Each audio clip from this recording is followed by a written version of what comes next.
Update समोर येते जायकवाडी धरणाच्या विसर्गासंदर्भातली। जायकवाडी धरणाचे 27 दरवाजे उघडण्यात आलेले आहेत आणि या 27 दरवाजांमधून आता 2.25 लाख क्युसेक वेगाने पाण्याचा विसर्ग करण्यात आलाय। या संदर्भातली अधिकची माहिती जाणून घेऊयात आमचे प्रतिनिधी दत्ता कनवाटे यांच्याकडून। दत्ता, काय सांगाल? सध्या मोठ्या प्रमाणात विसर्ग सुरू आहे, त्यामुळे पुराची शक्यता नाकारता येत नाही। आधीच मोठं नुकसान झालंय, काय अधिकचे अपडेट्स?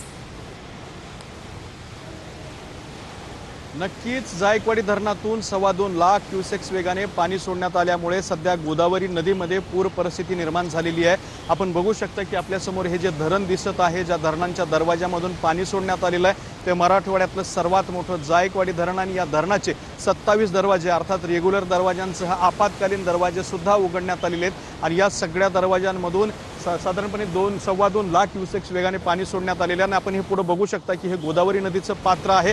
हे पात्र दुथडी वाहून प्रचंड वेगाने वाहत असताना आपल्याला पाहायला मिळतंय आणि हे सगळं पाणी खाली परभणी नांदेडच्या पुढे जातं आणि त्या ठिकाणच्या परिसरामध्ये सुद्धा मोठ्या प्रमाणात पूर परिस्थिती निर्माण झालेली आहे। आता 2.25 लाख वेगाने पाणी सुरू आहे, त्यामुळे पैठण शहरामध्ये सुद्धा काही परिसरांमध्ये पाणी भरण्याची शक्यता व्यक्त केली जाते। त्या ठिकाणी सुद्धा सतर्कतेचा इशारा देण्यात आलेला आहे।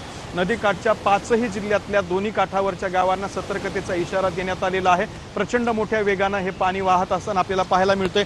पुन्हा एकदा आपण धरणाचे दरवाजे बघणार आहोत। या दरवाजांमधून प्रचंड वेगाने हे सध्या पाणी या ठिकाणी कोसळत असताना पाहायला मिळतंय। खरं तर ज्या ठिकाणी सध्या हे धरणामध्ये पाणी कोसळत आहे त्या ठिकाणापासून 25 ते 30 फूट खोल इतकी गोदावरी नदी आहे आणि हे सगळं पाणी नक्कीच दत्ता, या संदर्भातले अपडेट्स तुमच्याकडनं जाणून घेत राहा।